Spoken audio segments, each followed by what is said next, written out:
विदेश मंत्री एस जयशंकर ने बुधवार को पाकिस्तान में बैठकर दूसरे पड़ोसी चीन को भी बिना नाम लिए काफी कुछ सुना दिया।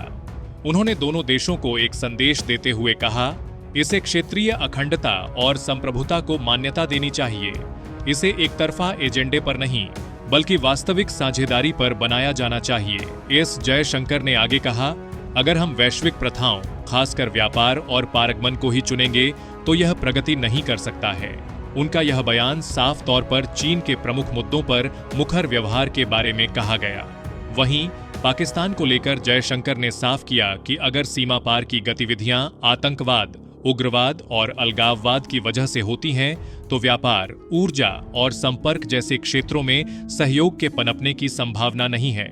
शंघाई सहयोग संगठन के एक सम्मेलन में अपने संबोधन में जयशंकर ने यह भी कहा कि सहयोग आपसी सम्मान और संप्रभु समानता पर आधारित होना चाहिए और इसमें राष्ट्रों की क्षेत्रीय अखंडता और संप्रभुता को मान्यता दी जानी चाहिए।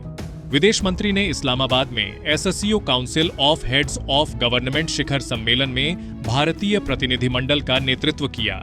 इसकी अध्यक्षता पाकिस्तान के प्रधानमंत्री शहबाज शरीफ ने की। जयशंकर ने अपने संबोधन के प्रमुख बिंदुओं को एक्स पर पोस्ट भी किया।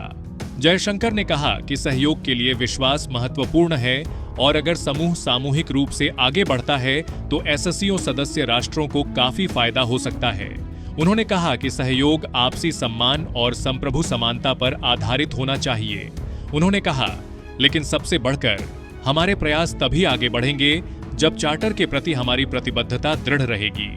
यह सिद्ध तथ्य है कि विकास और वृद्धि के लिए शांति और स्थिरता की आवश्यकता होती है और जैसा कि चार्टर में कहा गया है, इसका मतलब 3 बुराइयों का मुकाबला करने में दृढ़ और समझौताहीन होना है।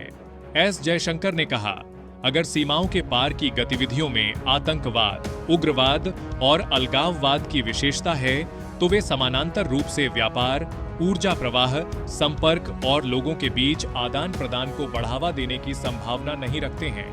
विदेश मंत्री ने समूह के चार्टर का सख्ती से पालन करने के लिए प्रत्येक एससीओ सदस्य राष्ट्र की जरूरतों को रेखांकित किया। साथ ही आपसी विश्वास, मित्रता और अच्छे पड़ोसी को मजबूत करने के इसके सार पर भी प्रकाश डाला।